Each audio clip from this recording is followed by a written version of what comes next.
With that, Jennifer, I think we have the opportunity to present or introduce our speakers for today. And we're extremely fortunate to have with us two members of the staff of the American Public Transportation Association, which has been just a terrific, terrific association with staff that are incredibly responsive and incredibly knowledgeable, and we're really, really happy to have them with us. Our first presenter, there will be two, will be Rob Healy, and Rob is the Vice President for Government Affairs for APTA. He manages APTA's lobbying efforts on federal legislative issues that affect the transit industry on Capitol Hill in Washington, D.C. And in that capacity, Rob oversees industry efforts on the federal budget, the annual appropriations process, multi-year authorization bills, transit security, tax, energy, and environmental legislation, and measures that affect commuter and intercity passenger rail service, including high-speed passenger rail. We would ask whoever has the dog to please put their microphone on mute. He also serves as a staff advisor to APTA's Legislative Committee, which is APTA's policymaking body for legislative issues. And Rob has worked on all of the major surface transportation legislation, starting with ICE-T back in 1991, and all the way through T21 and Safety Lou, and now MAP-21. So, Rob, we're very grateful that you're with us. And our other presenter, and they'll be doing a tag team number on us, is Brian Tannen. And Brian has been working on transportation legislation and policy for the last 15 years and currently serves as Director of Government Relations for APTA. In this capacity, Brian represents the 1,500 members of APTA on Capitol Hill before federal agencies, among outside interests, and before the general public.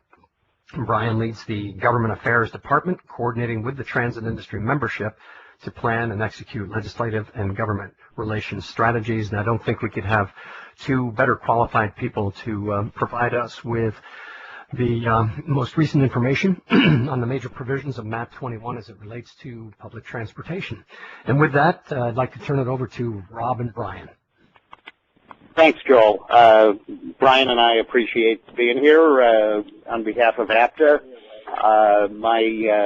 My dogs, or my brother's dogs, were going crazy there earlier. Someone was coming to the house, so my apologies. I'll mute it if need be. But anyway, we do appreciate the opportunity to share about the bill and also to hear any questions that members of the industry might have.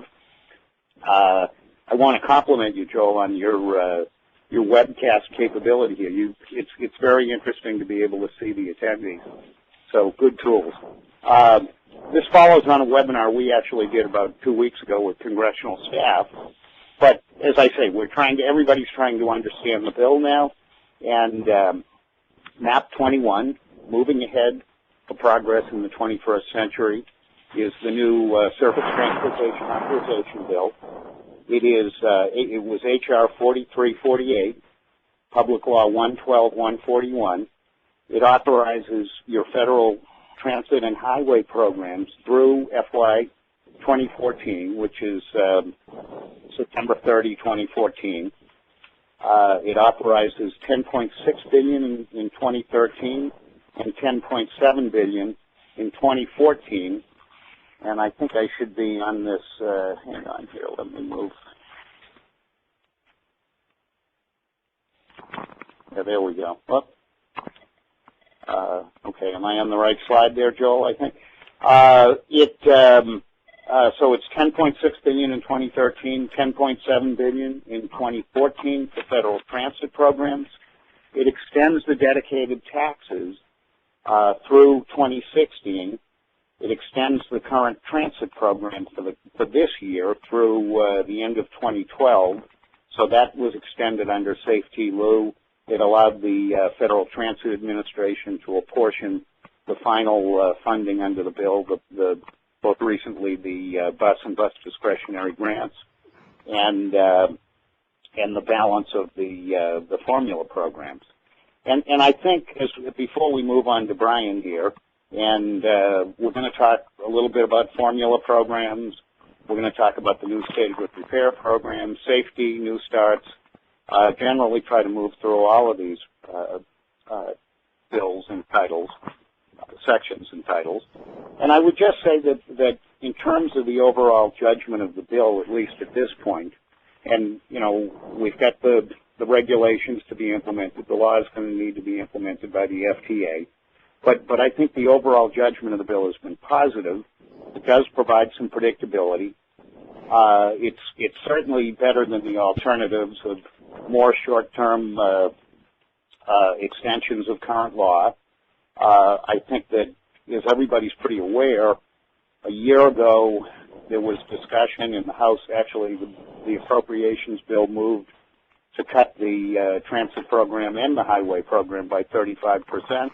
And we also went through in the House a challenge where there was an effort which was rejected to eliminate transit from the mass transit account. So while that's not all we might like, and certainly compared to APTA's recommendations, which called for greater investment in transit by the federal government, it does provide modest increases, and I think it does provide some continuity over the next 2 years, which is important. So with that, is that a fair assessment, Brian? Do we think?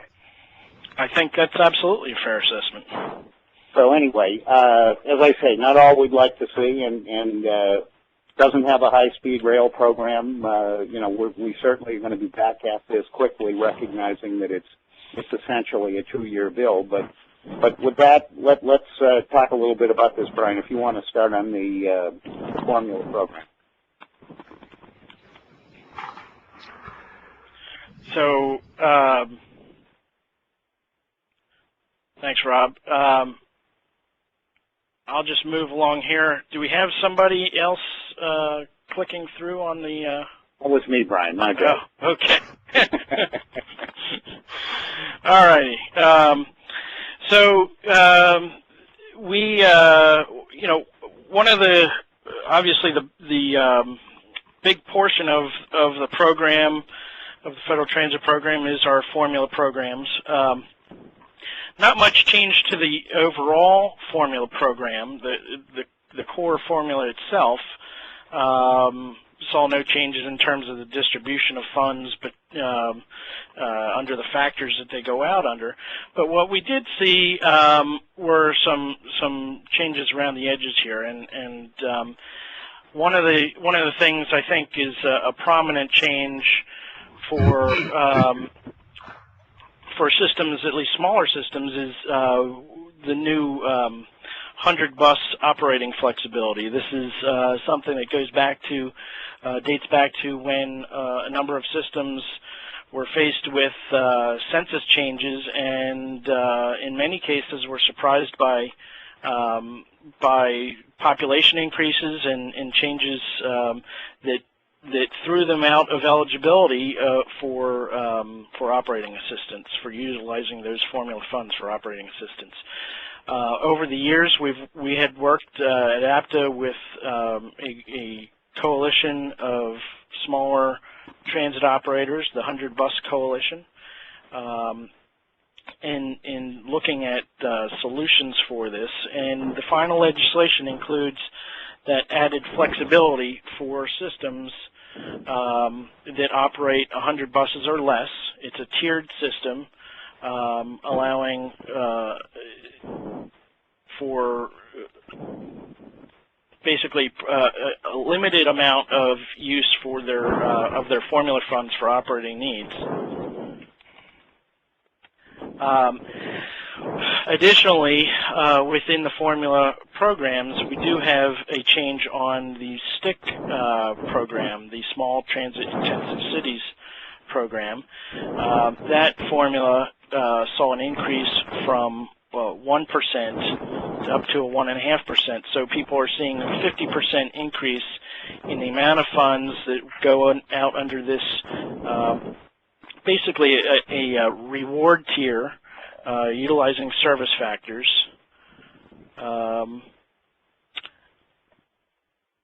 6 different service factors under which these funds can go out under.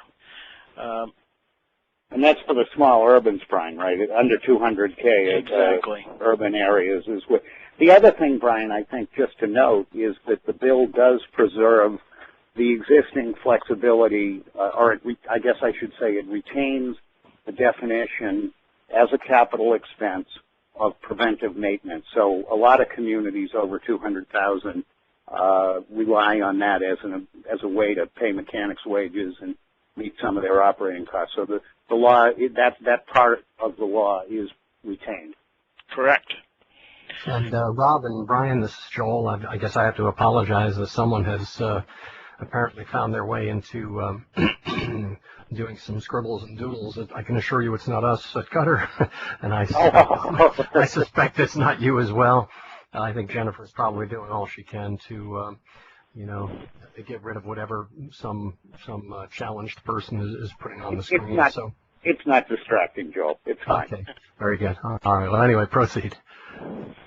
Okay. So, in addition, the bill maintains the Section 5340 formula program, the Growing States and High Density formula program. We see this was actually something that was actually, I guess, a recommendation of APTA's legislative committee to remove that program, just because I guess the format of the formula, the way those dollars went out, didn't seem to meet everybody's needs in the same way. There were some concerns, but it was a very popular formula structure for the Senate Banking Committee, and under this bill, that formula is retained. The rural formula program, Section 5311, we do see some changes there.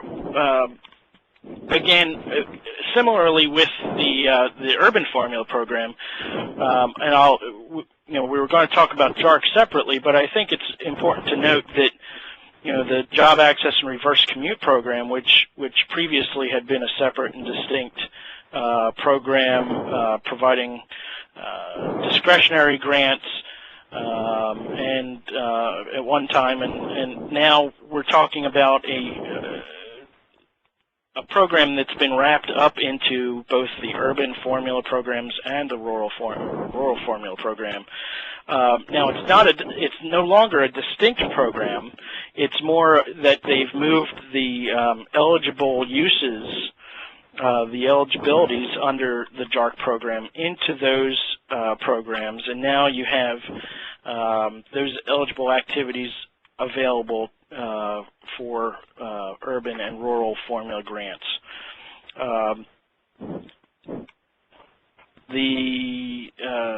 Additionally, we have under the rural formula grant program, there's also a $5 million discretionary and a $25 million formula tribal grant program, as well as a new $20 million Appalachian Development Public Transportation formula tier.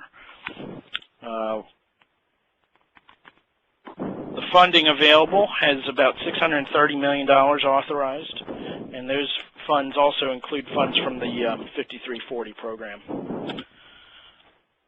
That's for the rural program, Brian. Correct. And I think we should add too that and I think this was probably a product where the Senate played a stronger hand, because the House went to conference really without a bill, but we did see an increase in formula programs overall. Less emphasis on discretionary earmarks and so forth, either earmarks or discretion to the FTA and the administration. But we also saw you saw a 6% increase in the overall urban program, but you saw a 29% increase in the rural program. So right. And also, I think it's important to note, and we'll get a little more to the safety section, but there is a new takedown under the formula program, under the urban formula program for safety oversight. Thanks, Brian. Should we flip to the next slide here? Okay, good. State of good repair. I think just to keep us moving along here, this is a new program. This is kind of a big deal. The new State of Good Repair program essentially replaces the old rail mod program, the fixed guideway modernization program. There are certainly a number of changes made to the program as well. The old program was a pretty complicated amalgam of it was 7 tiers on a formula program that was kind of based on history. This would increase the amount which goes to what was the rail mod program, what would be a new State of Good Repair program. So this principally goes, not principally, it goes to the rail cities, and it would go to cities which run rail, light rail, heavy rail, commuter rail, based on formula factors. There's 2 tiers in there, and it would it only goes to those systems which have been operating service for more than 7 years. So it's for the maintenance and the improvement and the rehab of the rail systems. It makes a number of changes to the existing program. The program was funded at $1,666,000,000 in 2012. It would go to $2.136 billion in 2013, and a little more than that, $2.165 billion in 2014. The program, from that total, there would be a takedown of about $62 million a year that would go to a high-intensity motor bus formula program. And this is part of the change in the program. You have, under the old system, the old rail mod system, you would get money for transit service in HOV lanes, and that would no longer be allowed unless it was on a BRT system with a more strict definition of BRT. So you'd have to be operating on a dedicated right-of-way, and in lieu of that eligibility under the rail mod program, under the new State of Good Repair program, you'd have the $62 million distributed based on revenue factors and mileage factors on transit service that is provided in HOV lanes. And it would be, actually the formula provides for $1.25 million to each state, and then the rest is allocated based on your service factors. So that certainly is a change and a big one, and certainly it reflected the Senate desire to address some of the backlog of State of Good Repair needs in the rail industry.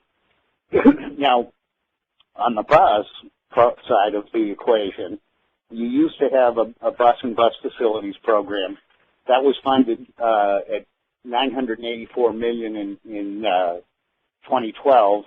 About $180 million of that was actually earmarked for bus rapid transit, but under the new program, you would have much less, and frankly, we sought a lot more of this, and hopefully we can build on this program because it's debatable whether it will address all of the bus and bus facility needs. So you have a new program, and again, there's an aversion to earmarks, so this would be a formula program. Funds would be distributed based on your bus tier factors under the formula program, and it would go to bus and rail cities alike, but only for the bus factors. And this would be funded at $422 million in FY 2013, about $428 in FY 14. And it would be, as I say, it would be allocated by formula. And this is something, frankly, that among APTA has always pushed for a 40-40-20 distribution between rail mod, new starts, and bus. And, you know, it's never been adhered to strictly in the law, but it's kind of a balance. And I think there will be a desire in future legislation to build on this program because, you know, a lot of communities will get $270,000, a couple of $1 million, and it's very hard to do your bus replacement, your rolling stock replacement, let alone facilities. So that's something we're going to be looking at in the future, and I know there's some concern about that within the industry. Moving on here, this enhanced mobility of seniors and individuals with disabilities is really, this is it's a combined program, and this is consistent with what we had recommended in APTA's recommendations, but it combines New Freedoms and elderly and disabled formula programs, and it would reserve to those under that funding, what is this funded at, but it would reserve to that total, 55% of the total would have to go to nonprofits. And so that reflects the current mix of funding under the programs. And in any case, this is up slightly. I can't find my number right here, but it's up slightly over what the current combined level of the two programs was in 2012. So anyway, why don't we move on to the next slide here. Brian, do you have anything to add on that? Brian? No, I think you covered it pretty well. Okay. And Rob and Brian, a number of people joined us after, and Jennifer gave some information on how people can submit their questions and answers. So, Jennifer, would you be able to take a moment and just tell everyone how they can participate in the question and answer process as we get ready for additional information from Rob and Brian? Sure, Joel. The process to ask questions is to use the Q&A menu in your top menu bar, type your question in the white box, click the Ask button, and then you'll hear your question asked and answered during our Q&A session in just a few minutes. Thanks, Jennifer. Okay. Thank you. Yeah. So this is Rob Healy again. Let me start back with the Public Transportation Safety Program. And this was kind of an amalgam of proposed changes, but having said that, it largely there was a proposal to give the Federal Transit Administration regulatory authority over rail safety principally, but also over bus safety. And this does enhance the FDA's power to regulate safety, but it's kind of a modification of that initial proposal. And again, consistent with what we were looking for, what APTA's members felt was appropriate, it builds on the state safety oversight programs. So those would be retained. It does, having said that, give the FTA the authority to ensure that those state safety oversight agencies meet minimum standards. And it also calls for the development of standards, and it makes it requires that there be a national transportation safety plan and training, and it would also require transit asset management systems in conjunction with all that. So this is, and as Brian says, there's a small takedown from the formula program to finance the state safety oversight agencies. That would be allocated by the FTA, and with a formula yet to be determined. Well, I guess I don't have to put my phone on mute right now. Hang on. Brian, why don't you take over here? Sorry about that, everyone. I think one thing about that's important to note on the transit asset management provisions, this is an area, again, we've been talking about state of good repair. We've been talking about, and that's certainly been a theme, I think, as it was stressed to us with congressional staff recently. They had a number of themes throughout this bill. And certainly state of good repair and transit asset management were among the largest there. this has been a priority. It's been a priority throughout the industry. It's been a priority for the administration in particular. So when we get to new proposals and new concepts such as state of good repair and asset management, this is going to take a lot of effort within the industry. We're hopefully going to have a number of opportunities to reach out to the administration as they develop some of the concepts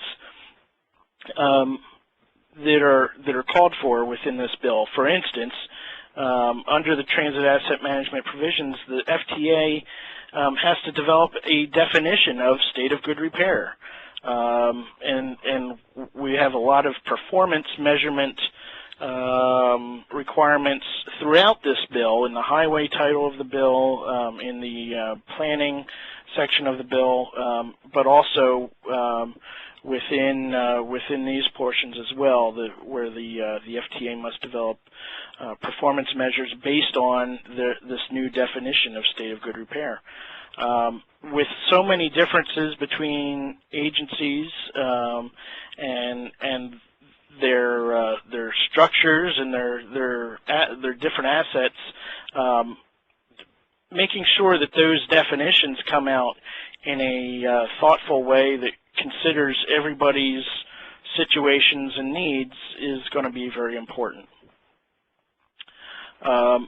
Additionally, we had a number of folks that talked about transit asset management processes leading up to this bill, and this is going to be a new thing for agencies to implement, and just that alone is that learning process. And we're dealing with a 2-year bill. We're dealing with a short time frame. We still have a lot to see come out of the administration on how these things will be implemented, timelines, what will be required. So a lot more must develop here under these sections of the bill, under the safety section, under the asset management, and other portions of the bill. Hey, thanks, Brian. I'm sorry, I've got our canine security here under control at APTA's lakefront headquarters. You know? Well, I noticed the number of attendees went up once the dogs started barking, so it's not so bad. Anyway, do we want to flip to the new starts process here, Brian? Sure. Now, I think one thing we talked about some of the common themes throughout this bill. Certainly a theme that APTA had called for, certainly a theme that both the House and Senate, the Republicans and Democrats, had really supported, was speeding up project development and approvals, project streamlining and approval process. This was a high priority for folks, simplifying the process,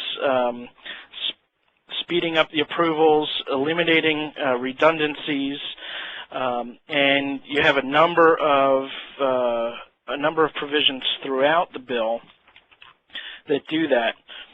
A number among them is, APTA had called for eliminating the separate alternatives analysis process that was included in for projects trying to enter into full funding grant agreements, and so that is no longer required. There were certainly some changes that speed up projects entering into preliminary engineering and project development. There were some changes to the project approval and advancement criteria that are important to look at, and I think that it's just a thorough change that will hopefully see a lot more new starts projects moving forward a little bit quicker, seeing some expedited approvals, and additionally, we we have this new core capacity eligibility. And this is something that has been discussed within the industry, again, I think, over the years. But now we have a new eligibility factor within the New Starts program itself, where certain types of projects can qualify as eligible for funding under this program. Certain things like acquisition of real property, double tracking, signalization improvements, etc. We have these core capacity projects are things that not necessarily expansions of the system, but it's still important to expanding the overall operation and the capacity of the operation. I believe, Rob, correct me if I'm wrong, I think it's a 10%, a minimum of 10% enhancement of. Yeah, I'm not sure, Brian, but again, when we had the congressional staff on last week, they had said, this is not just to buy new rolling stock. Right. But it could conceivably be used for that if it indeed does expand your capacity. It has to increase capacity of an existing fixed guideway corridor by at least 10%. Right. So you're correct, yeah. So this is one of those things where I think we're going to have a lot of activity amongst our membership, amongst the industry, on discussing this. And whenever you have a program that sits at an existing funding level. We didn't see growth in the New Starts program. In fact, we saw a small decrease in funding for the New Starts program from the current funding level at $1.955 billion. So it contracted a little bit to $1.907 billion in fiscal years 2013 and 2014, and so now we have a new realm of projects that have become eligible for these for this. And having said that, Brian, I think that the other point on this is that these projects would have to go through the New Starts process. So in reality, it's unlikely that you'd have any core capacities qualify for funding that would begin within the time frame of this bill. So this really is a programmatic change that probably will take longer than just this bill to be implemented. Agreed. Additional changes to the New Starts program. We saw a lot of discussion throughout the bill about how BRT, bus rapid transit projects, and small starts projects would be treated. There were some changes throughout the process in the House and the Senate language, and all throughout the conference committee.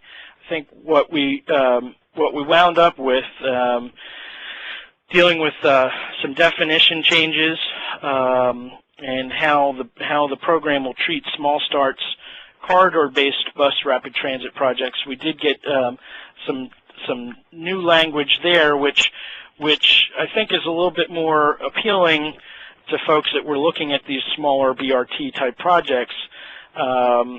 It really wound up to be the difference between language calling for a substantial investment in a defined corridor versus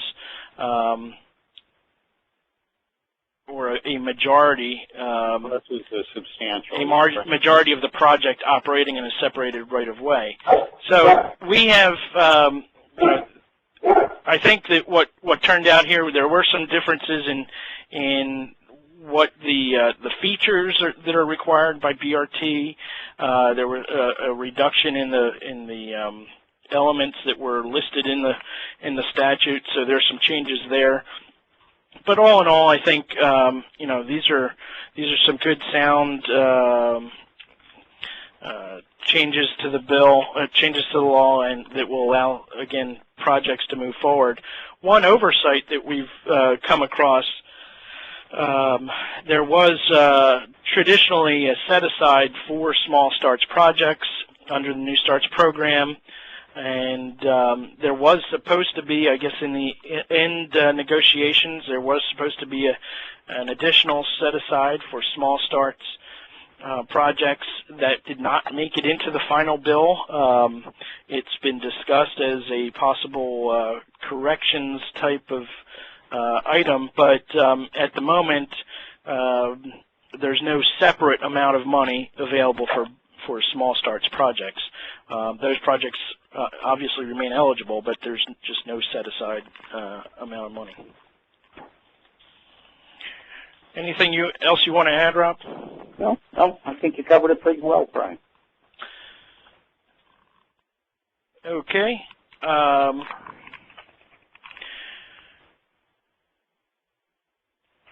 Let's see here.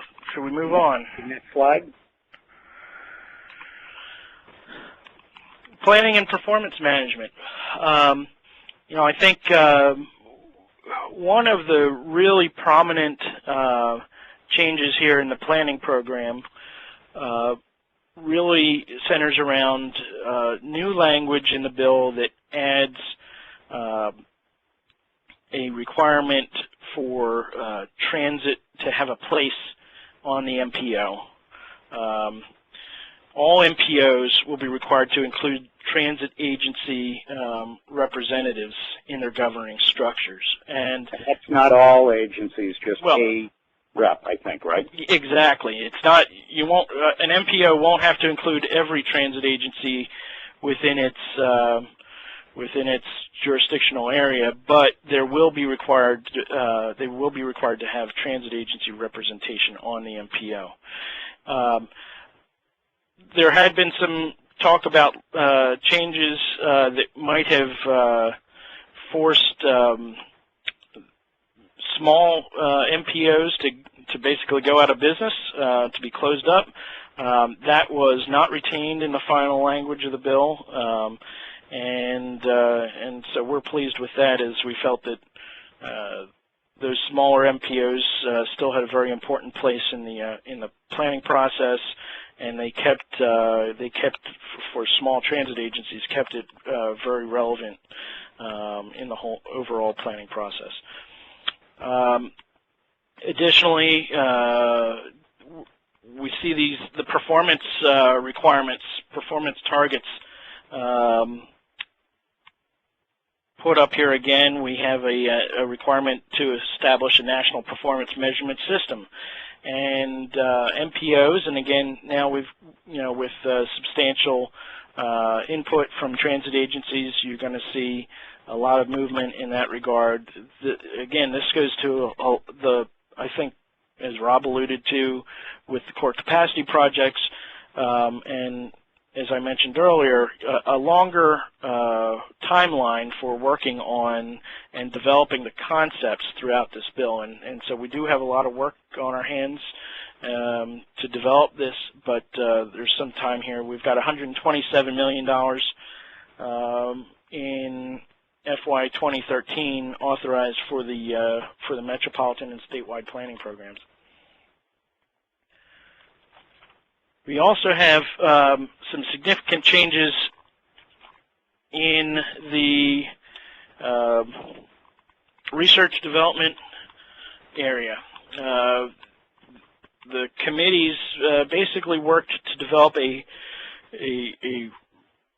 revamped research development, demonstration, and deployment program that really does what they wanted to do here was set up a really beginning to end system that would guide research all the way through the process and lead to actual deployment of new initiatives in the field. And so what they've done here is they've basically separated research from technical assistance and training and workforce development that used to be incorporated within the program.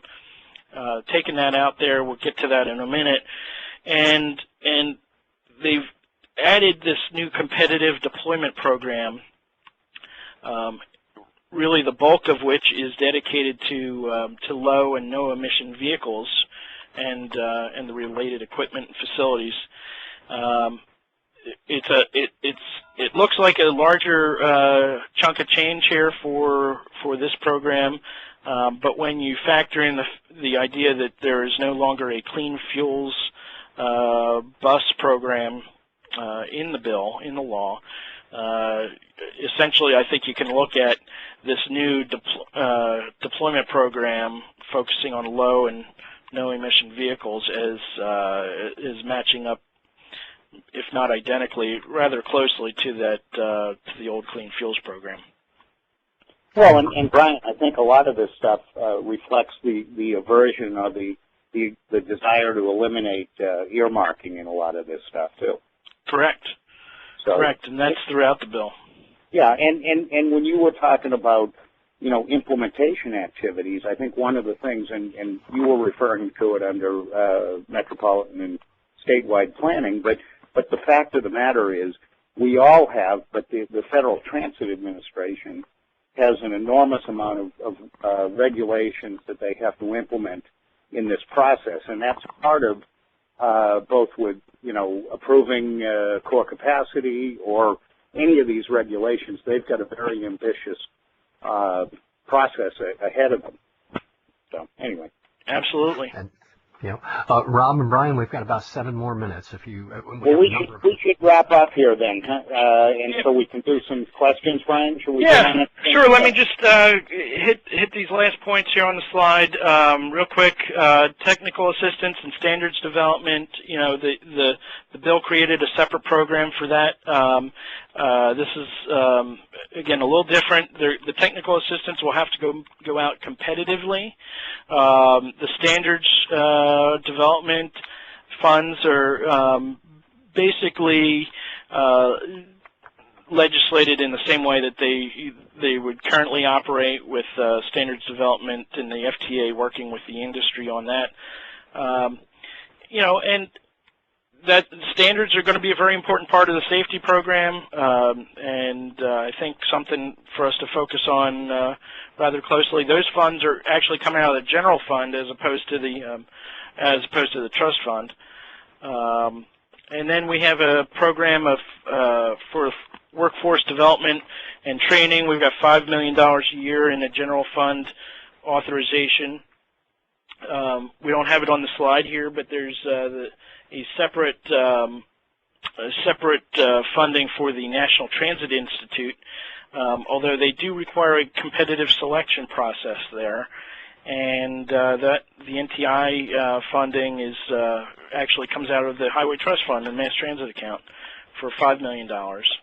And then again, I think an expanded role, which was very important to Chairman Micah in the House, an expanded focus on private sector participation throughout the program, and you'll see a lot of references throughout the bill on that. With that, we can turn to questions. If Rob, you ready for that? No, I'm with you. Thanks, Joel. Sorry we ran a little long.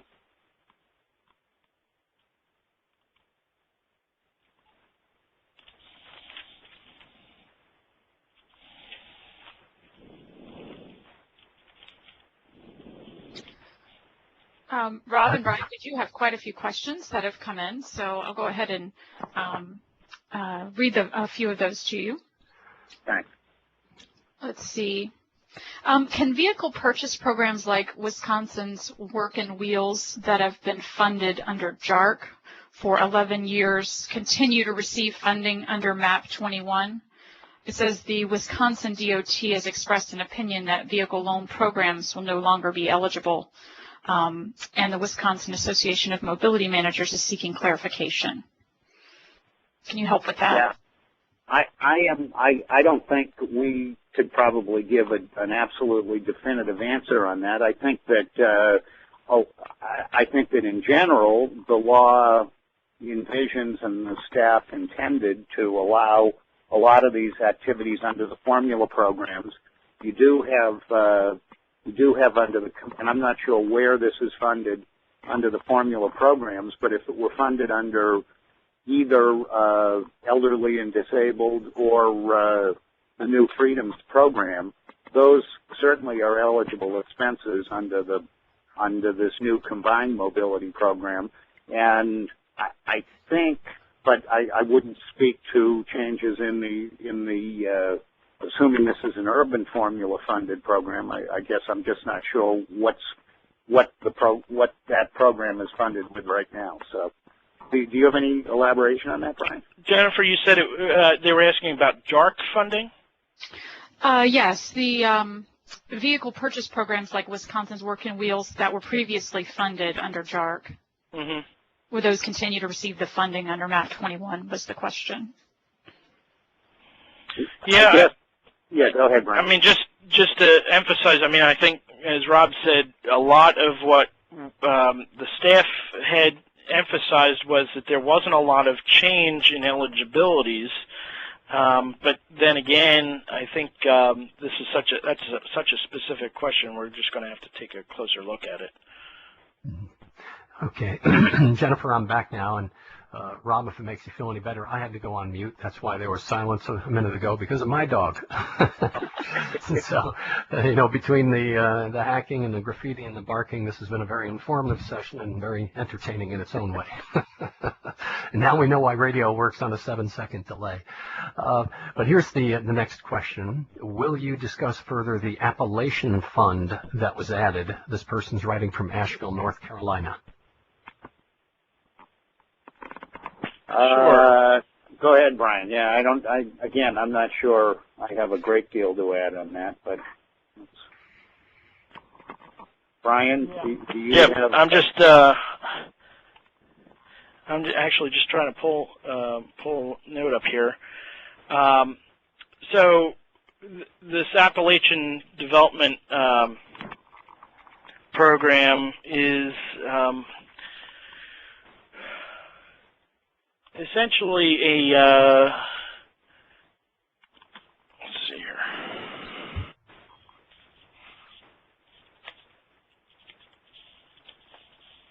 Brian, would you like to take a moment while we go to the next question? Sure. Okay. I'll come back to that one. All right, good. Then the next question, Rob, is does the new bus and bus facilities program replace the former Section 5309 program? It did, yes. Mm-hmm. That's yeah, I mean, that was the 5309 bus and bus facilities program was the old program, and now you've got basically a smaller and formalized program, which is intended to meet the same purposes. Obviously, it's less investment, and as I say, we were very disappointed in that. And so we are, I think that when the staff talked about this last week, they also referred to the fact that they had increased the overall 5307 urban area funding, and part of that was intended to just reflect the fact that they weren't going to earmark money anymore, nor were they going to provide discretionary money to the FTA.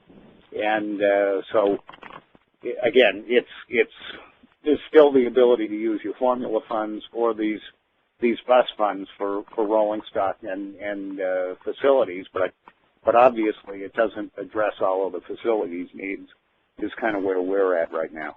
Right. Okay. The next question is a little bit lengthy, and if you have the opportunity to manage the Q&A tab there, you might want to look at it, but I'll speak it out for everyone. And it goes like this. For the 5307 program, are operating and mobility management expenses eligible under the JARC provision? I think they would only be eligible, Joel, since JARC is folded into to the formula program. They would be eligible under, if it was a JARC program in a community of less than 200,000 people, so the small urbans, they would be ineligible. The operating portion would be an eligible expense under the 100 bus rule. So if you operate less than 100 buses, you could use a portion of it. But beyond that, that's a good question, and I'm not sure, as much as the staff indicate that you can continue to do JARC-like activities. the operating elements would not be as, I don't know that you would have as much flexibility as you had under the old JARC program. Well, actually, Rob, I do believe that they still have mobility management listed as a capital, an eligible Right. capital expense. So Right. I would think that So again, that's one, Joel, we'll have to watch. But again, the intention was to retain JARC-like activities. That was what we were told time and again. Right.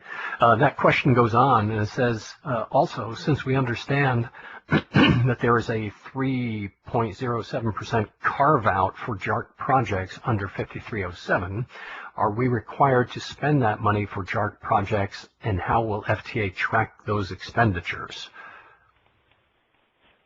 Yeah, I'm not sure. No, I don't think it's a carve out. I think what they've done is they have the funds will be apportioned based on the economic factors that they've established.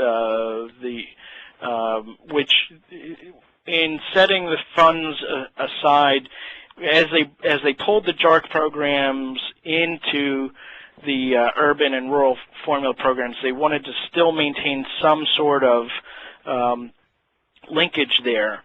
So they had added the economic considerations into the law, and I think that the funds get apportioned to that, but you're not actually obligated to use those funds for JARC activities. It remains an eligible activity, but again, it's not a separate and distinct program. Mm-hmm. Okay.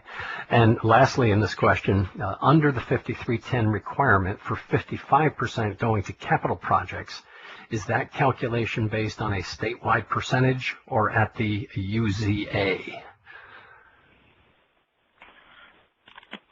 Say that again. Sure. I think this must be the same person that was scribbling on the screen before he asked tough questions. Under the 5310 requirement for 55% going to capital projects, is that calculation based on a statewide percentage or at the UZA?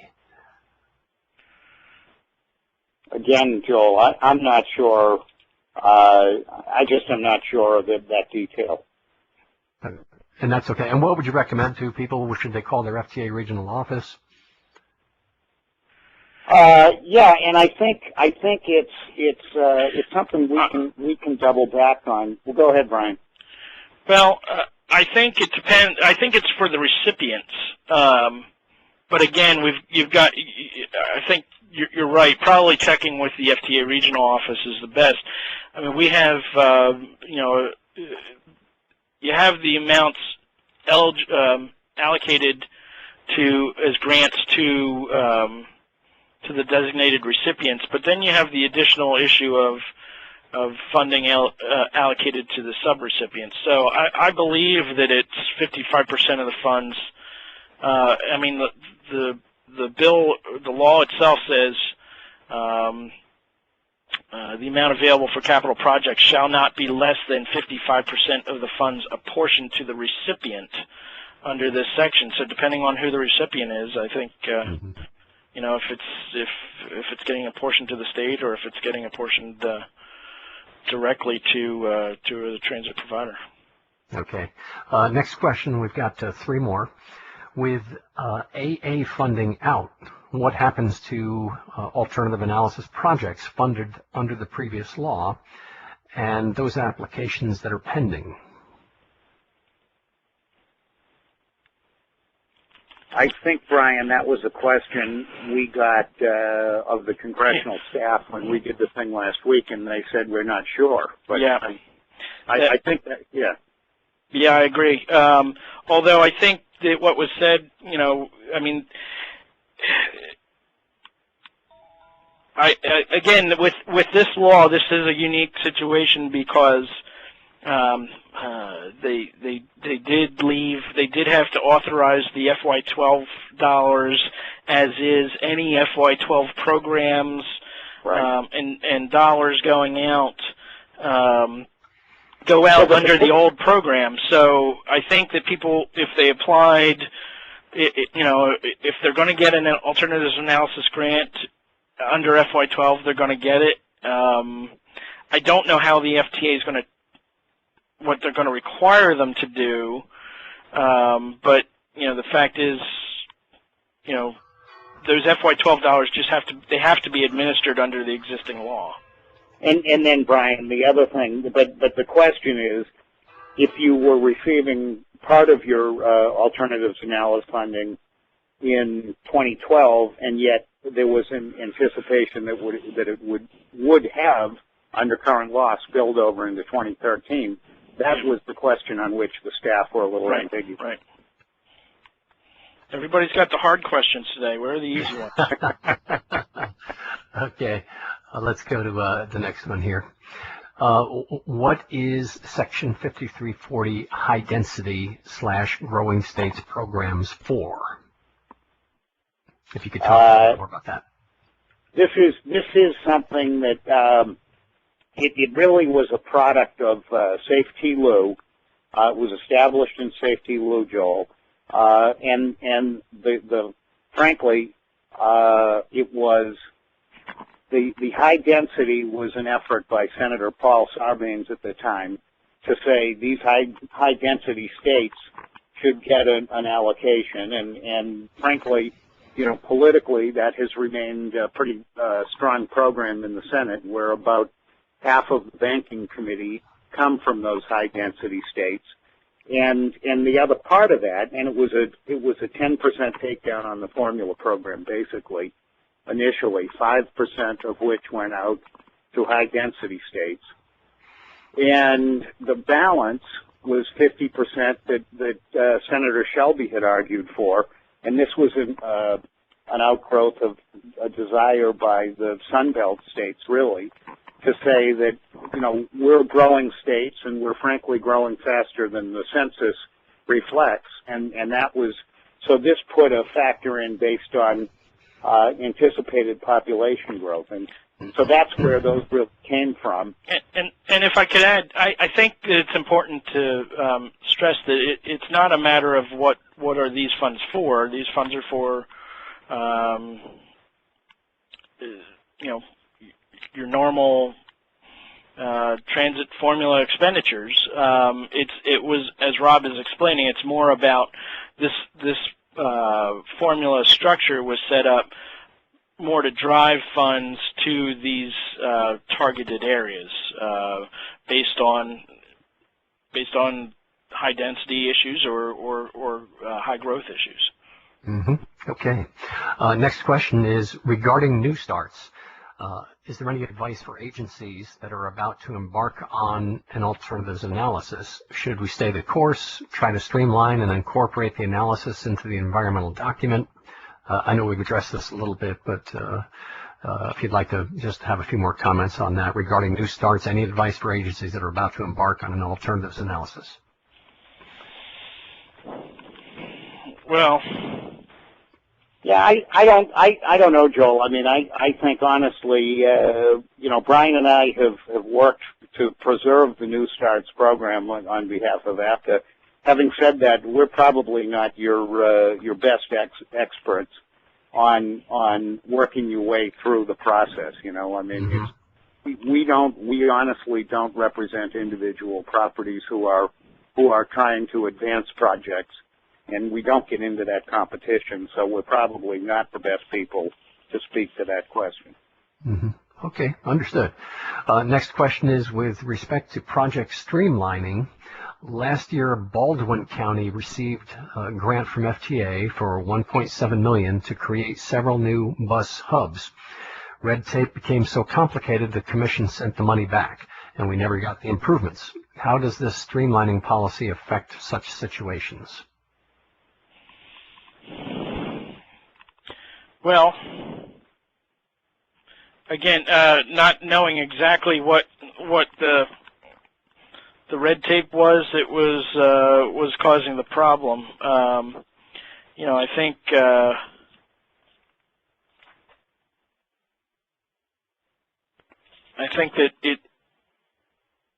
for small starts, for small projects such as those, it should be a whole lot easier to move forward on those projects. Wouldn't you agree, Rob? Well, was the project a bus garage? Did you say? No, or was it no. It sounded like a transfer center, a bus hub. Okay, well, that could be funded under the. That could have been funded under the. I'm not sure that would be a New Starts project. I think it would be more likely to have been a bus and bus facilities project, but I don't know. Yeah. Yeah. No, I would. Or agree. even a very small start.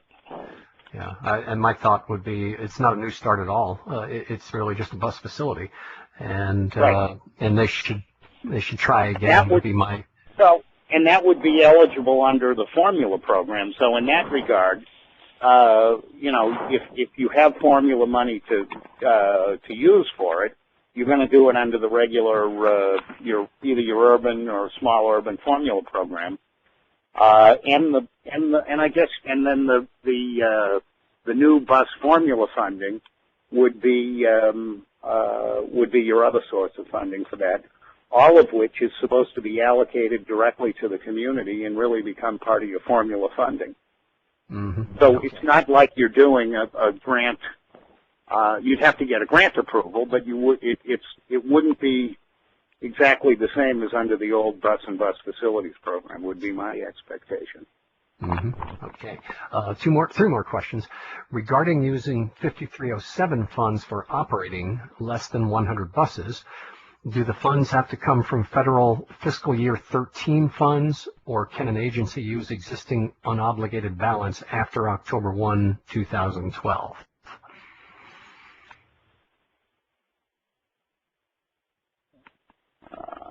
Did you get that, Brian? Can you repeat the question, Joel?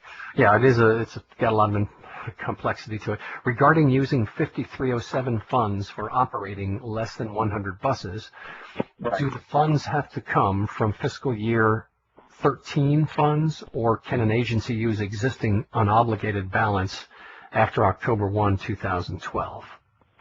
Again, that's going to be a judgment call by the FTA, would be my guess. But I don't think the 2012 funds would be eligible. They're under current law. Yep. And I think you would be limited to using your 2012 funds under the 2012 law, which says you can use them for preventive maintenance. If you're a small urban, under 200,000, you can use it for operating. But otherwise, it's going to be a capital expense. And when I say that, preventive maintenance is a capital expense under the law. Mm-hmm. Okay. Next question is, are vans in a van pool program included in the 100 bus rule? Good question. Are you looking, Brian? I'm not. Yeah. I think it's my recollection is that it is fixed guideway vehicles.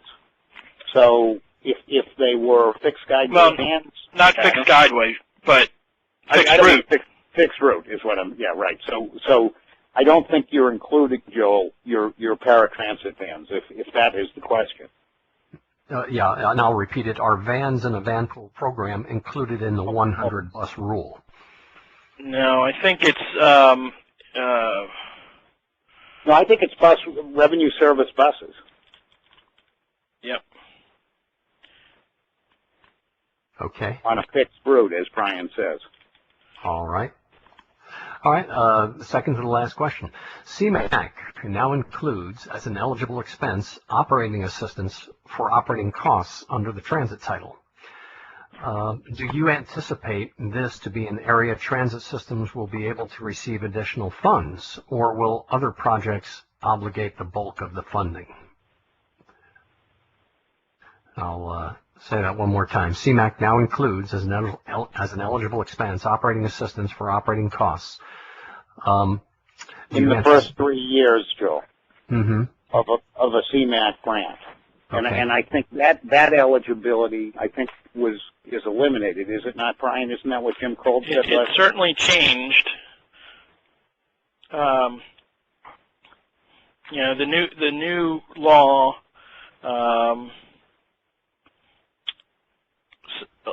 limits the eligibility to use CMAQ funds for operating assistance. The ironic thing is that if you go on the Federal Highway Administration page, they actually say that the bill expands the use of CMAQ funds for operating assistance. So this is one thing that we are, you know, frankly looking into right now and talking. I think the intent was the intent of the committee staff was to limit it to areas, as they said, areas of states that are otherwise eligible for operating assistance under Chapter 53, under the transit title. So, as Rob said, areas under 200,000 in population, or if the system was previously eligible to use CMAQ for operating expenses, and there's a bunch of states that are designated in law under safety lieu for that. So, yeah. Brian, I've got a clarification here from the person that asked that question. Okay. Said regarding the vans and the van pool program and the 100 bus rule, they weren't thinking of paratransit vans, but van pool groups. Are those considered fixed route vehicles? Van pools. I mean, I know their miles can be included, passenger miles, in the formula. Just don't know if they're considered part of the 100 bus fleet. Yeah, I don't. We just don't know that answer. Mm-hmm. And you guys, I don't know either, Bill. Yeah, no, you guys thought appearing in front of the APTA Legislative Committee was tough. We hope we haven't chased you away from future webinars. Well, that wraps up the questions. And Rob and Brian, we appreciate your participation and sharing this information with us. And I guess I would just ask, if people do have some additional questions, what would you refer them to? Someone at APTA, someone at the regional offices, someone at FTA Central Office? What would you recommend? Yeah, so with some of these questions, I think you're just going to have to go to your FTA regional office. Some of the questions, certainly we'd be happy to work with folks and talk about what we know and find out, you know, the best solution for you. Mm-hmm.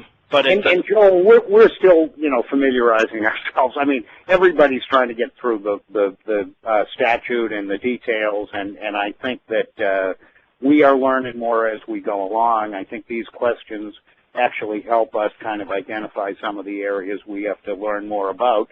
And as Brian says, I mean, some of these are pretty specific to location or community questions. And in fact, some of these things are going to be a product of FTA's regulatory process of implementing the new law over the course of the next year and a half. Mm-hmm. Okay. Well, very good. Fair enough. And again, thank you both. I think I speak on behalf of the industry when we say that the APTA staff is just incredible, responsive, knowledgeable, always looking to help. And this was one example of that. And I want to thank you both again for presenting. And Joel, I think we want to thank you too for the opportunity. It's a great, you know, it's a good way to get out and talk to the industry. So thanks. Right, and this was one of the largest number of attendees we've had, so it's been worthwhile, I think, for everyone. And with that, I would like to guide everyone who's still with us and thank them for staying with us through the entire presentation to take just a couple of minutes, that's all it will take, to fill out this this survey that allows us to judge just how well we are providing information to those who turn into our webinars. And after you're all finished, just click the submit, and we would appreciate that a great deal. Jennifer, do you have anything else that we can share? Yes, Joel, I'd just like to share that we are submitting this webcast for AICP credit. So if and when that's approved, you'll receive a notification via email. Okay. And do we have information on our next webinar? Yes, actually. Our next webcast will be 2 weeks from today, August 23rd, same time at noon Eastern, and the topic will be improving bus transit safety through rewards and discipline. Okay, terrific. Well, once again, thank you all for joining us, and we hope that you'll take a few minutes to fill out the survey, and we look forward to having you at future webcasts. Goodbye.